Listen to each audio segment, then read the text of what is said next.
चलो, good morning to all. 12th business study हमारा second chapter का कुछ एमसीक्यूज हम लोगों को हमारी केस स्टडी बाकी थी। तो आज हम लोग चैप्टर सेकंड और चैप्टर थर्ड कंटिन्यू करेंगे, मतलब चैप्टर सेकंड का एंड करेंगे और चैप्टर थर्ड को कंटिन्यू कर लेंगे आज, ठीक है। तो जो हमारी एक केस स्टडी बाकी थी उसकी हम लोग थोड़ी सी बात कर लेते हैं। The foreman responsible for quality of work is, ठीक है। हम लोग ये फर्स्ट वाले की बात करें, ठीक है। थोड़ा सा मैं आपको पैच, ठीक है। The foreman responsible for quality of work, ठीक है। फॉरमैन मतलब कि जो नीचे लेवल के आदमी रहते हैं, ठीक है, जो हम लोग लोअर लेवल मैनेजमेंट की बात करते हैं, ठीक है। तो वो रिस्पॉन्सिबल होते हैं क्वालिटी के लिए, किसके लिए, किसके, रिपेयर बॉस के लिए, डिसिप्लिनरियम इंस्पेक्टर के लिए या गैंग बॉस के लिए, ठीक है। तो यहाँ अगर हम लोग बात करें रिस्पॉन्सिबिलिटी की, तो एक इंस्पेक्टर की बात करते हैं कि यहाँ पर हम लोग जो फॉरमैन जो होते हैं, मतलब एक वर्कर की बात करें तो वर्कर जो है वो क्वालिटी के लिए किसके ऊपर, ठीक है, किसके लिए रिस्पॉन्सिबल रहते हैं। तो यहाँ पर हम लोग बात करें इंस्पेक्टर की। इंस्पेक्टर मतलब कि जो निरीक्षण करने वाला व्यक्ति है ना। एक इंस्पेक्टर होगा, उसके नीचे जो भी व्यक्ति काम करेंगे वो सारे जो है उस इंस्पेक्टर के लिए रिस्पॉन्सिबल रहेंगे, ठीक, क्वालिटी ऑफ वर्क के लिए। सेकेंड है rest interval in job are decided by, ठीक है। जॉब के बीच में कितना रेस्ट इंटरवल होना चाहिए ये डिसाइड होता है मेथड स्टडी में, फैटिग स्टडी में, मोशन स्टडी में या टाइम स्टडी में, ठीक है। तो जब हम लोग रेस्ट इंटरवल की बात करते हैं तो हम लोग बात करते हैं कि कितना थकावट होती है वर्कर्स को, ठीक है। वर्कर्स को कितनी थकावट होगी उसके हिसाब से डिसाइड किया जाएगा कि रेस्ट इंटरवल कितना रखा जाए, है ना, कितना रखा जाए, किस दरमियान रखा जाए। सारी चीज़ें हम लोगों को फैटिक स्टडी से पता चलेगी ना, थकावट। थर्ड है uniformity in production can come by using following technique of Taylor. Uniformity की बात करिए कि यूनिफॉर्मिटी ऑफ प्रोडक्शन के अंदर यूनिफॉर्मिटी लाना, तो यहाँ पर टेलर की कौन सी टेक्निक की बात हो रही है, सिंप्लीफिकेशन, मेथड स्टडी, स्टैंडर्डाइजेशन या टाइम स्टडी, ठीक है। तो टाइम स्टडी और मेथड स्टडी तो है नहीं, है ना। यहाँ पर हम लोग टाइम स्टडी की बात नहीं कर रहे हैं और मेथड स्टडी की बात नहीं कर रहे हैं। हम लोग बात करें यूनिफॉर्मिटी मतलब होता है स्टैंडर्डाइजेशन, है ना, एक स्टैंडर्ड सेट करना, है ना, सारी चीज़ों में यूनिफॉर्मिटी रहना, मतलब कि समानता रहना। तो हम लोग यहाँ पर बात कर रहे हैं टेलर की सी वाला ऑप्शन, जो स्टैंडर्डाइजेशन मेथड की बात करें, टेक्निक की बात करें। Next functional foremanship as the extension of, functional foremanship की बात कर रहा है division of work, discipline, unity of direction या यूनिटी ऑफ कमांड, ठीक है। तो जहाँ पर हम लोग फंक्शन की बात करते हैं वहाँ पर हम लोग डिवीज़न की बात करते हैं ना। फंक्शनल मतलब क्या कि डिवीज़न कर देना, आपको आपके जितने भी वर्क वगैरह है उसका डिवीज़न कर देना, ठीक है। तो फंक्शनल फॉर्मैनशिप की बात हो रही है, मतलब यहाँ पर हम लोग डिवीज़न की बात कर रहे हैं, ठीक है। तो ऑप्शन हमारा ए आ जाएगा, डिवीज़न ऑफ वर्क का। फिर नेक्स्ट हमारी केस है संचित after completing his entrepreneurship course from Sweden returned to India and started a coffee shop Aroma Coffee Can in a famous mall in New Delhi, ठीक है। संचित ने अपनी एंटरप्रेन्योरशिप कंप्लीट करने के बाद में स्वीडन से रिटर्न आके इंडिया में, ठीक है, एक स्टार्ट की है कॉफ़ी शॉप जिसका नाम रखा है अरोमा कॉफ़ी कैन, है ना। ये हम लोगों का नाम रखा है उसने, in a famous mall in New Delhi, है ना, न्यू दिल्ली की फेमस मॉल में उसने ओपन किया है। The speciality of the coffee shop was the special aroma of coffee and wide variety of flavours to choose from, है ना। स्पेशलिटी क्या है कॉफ़ी की, कॉफ़ी शॉप की, के जो कॉफ़ी जो है अरोमा कोई ऐसा लिक्विड होता होगा, ठीक है, जो कॉफ़ी वगैरह में डलता होगा, है ना, जिससे कि वो कॉफ़ी का स्वाद वगैरह बढ़ जाए। तो aroma of coffee and wide variety of flavours, है ना, बहुत सारी वेराइटी की उसने कॉफ़ीज़ वगैरह प्रोवाइड करी है वहाँ पे। तो somehow the business for neither profitable nor popular, है ना। लेकिन बिज़नेस जो है ना तो प्रॉफिटेबल हो रहा है, ना तो प्रॉफिट ज़्यादा कमा पा रहा है, ना ही पॉपुलर हो पा रहा है। Sanchit was keen to find out the reason, Sanchit ने उसका रीज़न जानने की कोशिश करी। Appointed Sandhya and MBA from reputed college, ठीक है। उसने एक संध्या नाम की लेडी को अपॉइंट किया जो कि MBA किया हुआ है उसने रेप्यूटेड कॉलेज से एज अ मैनेजर के रूप में, to find out the causes for the same, कि क्या कॉज है, क्या रीज़न है कि ना तो प्रॉफिटेबल हो पा रहा है, ना प्रॉफिट कमा पा रहा है, ना पॉपुलर हो पा रहा है, ठीक है। तो Sandhya took feedback from the clients and found out that thought they love the special unique aroma of coffee but were not happy with the long waiting time being taken to process the order. Sandhya ने इस चीज़ का feedback लिया है client से और उसने इस चीज़ को उसका निकाला है कि जो लोग हैं वो अरोमा कॉफ़ी को पसंद तो करते हैं, यूनिक जो फ्लेवर उसने निकाला है, यूनिक है वो अरोमा कॉफ़ी, तो वो पसंद तो करते हैं, बट उनको इस चीज़ के लिए वेटिंग टाइम जितना लगता है एक वेटिंग करने के लिए, मतलब कि कॉफ़ी शॉप में बैठकर वेट करना पसंद नहीं आता है लोगों को, ठीक है। तो ये चीज़ हमारी नेगेटिव जा रही है। She analyzed and found out that there were many unnecessary obstructions in the between which could be eliminated, है ना। उसने बहुत सारी चीज़ें एनालाइज की है और उसने देखा है कि अननेसेसरी ऑब्स्ट्रक्शन मतलब क्या है, डिफ़िकल्टीज़ वगैरह, मतलब कि अननेसेसरी चीज़ें जो है वो बहुत रिपीटेशन हो रही है, मतलब कि ये ऑब्स्ट्रक्शन बहुत आ रहे हैं ना, डिफ़िकल्टीज़ वगैरह, प्रॉब्लम्स वगैरह बहुत आ रही है, अननेसेसरी प्रॉब्लम्स वगैरह बहुत आ रहे हैं, तो उसको कहीं ना कहीं हम लोगों को एलिमिनेट करना पड़ेगा, कम करना पड़ेगा, ख़त्म करना पड़ेगा। She fixed a standard time for processing the order, उसने टाइम फिक्स कर दिया है ना। प्रोसेसिंग टाइम मतलब कि ऑर्डर के लिए मिनिमम टाइम इतना आपको इस मिनिमम टाइम में आपको कॉफ़ी क्लाइंट को तक पहुंच जाएगी, ठीक है। उसने एक टाइम स्टैंडर्ड फिक्स कर दिया है। She also realized that there were some flavors whose demand was not enough, है ना।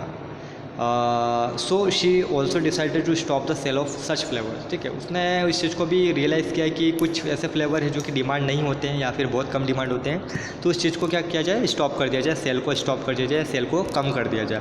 As a result with a short period Sandhya was able to attract the customers, ठीक है। तो इसका रिजल्ट यह है कि शॉर्ट पीरियड में, बहुत कम टाइम में संध्या ने जो कस्टमर का अट्रैक्शन है वो वापस, है ना, अपने कॉफ़ी शॉप के अंदर पा लिया है। Identify and explain any 2 techniques of scientific management use by Sandhya to the problem, है ना। संध्या ने कौन कौन सी टेक्निक्स यूज़ की है प्रॉब्लम को सॉल्व करने के लिए, यहाँ पर हम लोगों को बताना है, ठीक है। तो सबसे पहले अगर हम लोग बात करें तो यहाँ पर हम लोग बात करें 2-3 चीज़ों की बात करी हम लोगों ने, ठीक है। तो हम लोगों ने बात करी है मोशन स्टडी की। मोशन स्टडी का मतलब है कि जो एक्स्ट्रा टाइम जो जा रहा है ना, एक प्लेस से दूसरी प्लेस पर जाने में जो मूवमेंट में जो टाइम वेस्ट होता है उसको हम लोग बोलते हैं मोशन स्टडी, ठीक है। जिसकी वजह से जो कस्टमर है, हमारे कस्टमर है, उनको वेट करना पड़ रहा है, और वेट करना किसी को भी पसंद नहीं आता है, तो ये हम लोग मोशन स्टडी की बात करें। सेकंड हम लोगों ने टाइम स्टडी की बात करी, क्योंकि टाइम इंपॉर्टेंट चीज़ है, ठीक है। टाइम अगर वेट करना पड़ रहा है तो टाइम बिगड़ रहा है, तो टाइम स्टडी को नोट करना पड़ेगा कि भाई टाइम कितना लगना चाहिए, एक प्लेस से दूसरी प्लेस पर जाने में कितना टाइम लगना चाहिए, और एक टाइम को हम लोगों को स्टैंडर्ड करना पड़ेगा, है ना। फिर अगर हम लोग एक और चीज़ की बात करें तो सिंप्लीफिकेशन ऑफ वर्क, ठीक है। चीज़ों को थोड़ा सा सिंपल करना पड़ेगा ना, चीज़ों को थोड़ा सा सिंपल करो, ताकि अब एक्स्ट्रा में जो फ्लेवर चल रहे हैं जो ज़्यादा डिमांड में नहीं है, ठीक है, उनको आप कम कर दो या फिर हटा दो, ताकि क्या है कि हम लोग हमारे मेन चीज़ पर फोकस कर सकें, ठीक है। तो हम लोगों को तीसरा चीज़ अगर जो दिखती है वो सिंप्लीफिकेशन ऑफ वर्क दिखता है, कि सिंप्लीफाई कर दो, चीज़ों को सिंपल कर दो, ठीक है। नेक्स्ट हमारी केस स्टडी है unique limited is an electronic goods manufacturing company situated in Uttar Pradesh, है ना। यूनिक लिमिटेड करके एक इलेक्ट्रॉनिक्स गुड्स की मैन्युफैक्चरिंग कंपनी है जो कि उत्तर प्रदेश में, यूपी में है। It is earning low revenue in comparison to another electronic company Pace limited, ठीक है। अगर पैस लिमिटेड की तुलना में बात करें तो पैस लिमिटेड उसकी जो कॉम्पिटिटिव फर्म है उसके कंपेरिजन में उसको अर्निंग जो है लो हो रही है। सिचुएटेड इन दिल्ली, वो भी दिल्ली में है।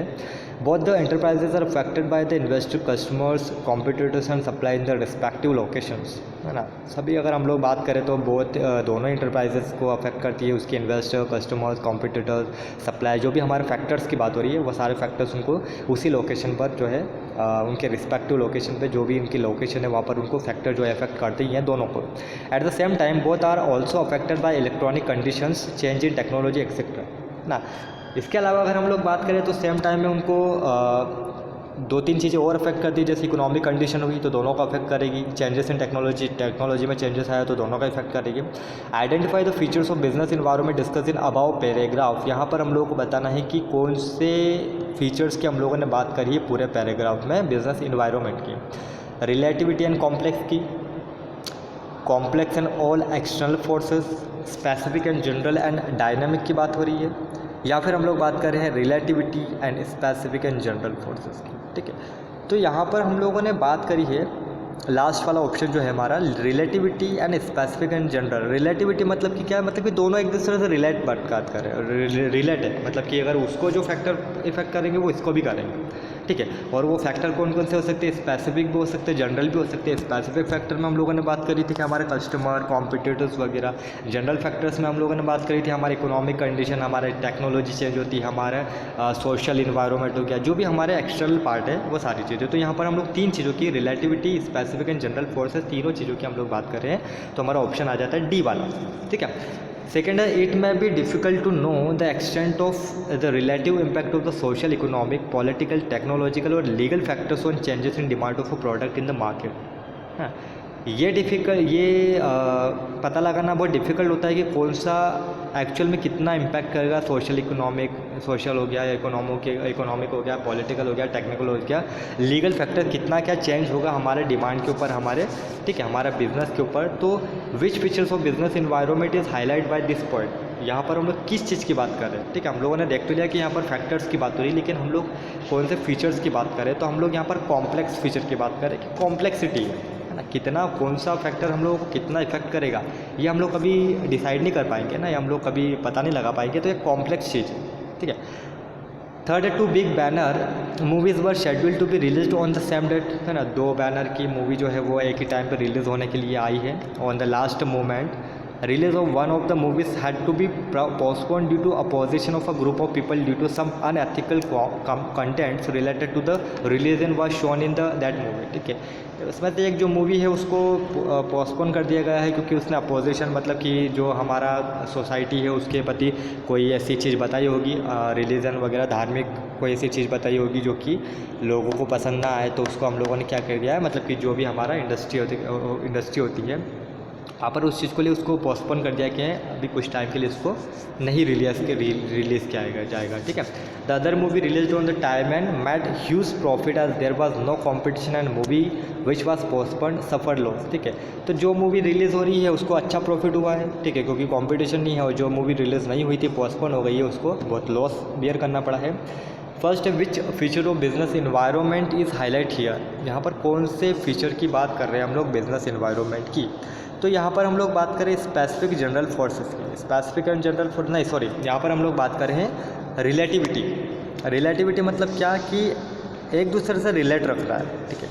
एक मूवी जिसने ह्यूज प्रॉफिट कमाया, क्यों, क्योंकि दूसरी मूवी वहाँ पर, है ना, दूसरी मूवी वहाँ पर रिलीज़ नहीं हो पाई। कारण क्या, क्योंकि उसने कहीं ना कहीं रिलीजन कंटेंट वगैरह डाला होगा कि कहीं ना कहीं हिंदू मुस्लिम वाला कोई हो सकता है, कोई इशू आ गया हो वहाँ पर, तो वहाँ पर अनएथिकल चीज़ें वहाँ पर डली गई है, तो उस चीज़ को रिलीज़ नहीं किया गया। तो उसके रिलीज़ ना होने के कारण रिलेटिविटी क्या आई, उसके रिलीज़ ना होने के कारण जो दूसरी मूवी थी उसको बेनिफिट मिल गया, कॉम्पिटिशन ख़त्म हो गया, तो वहाँ पर उसको प्रॉफिट अच्छा हो गया। Next, identify the dimension of business environment which delayed the release of movie.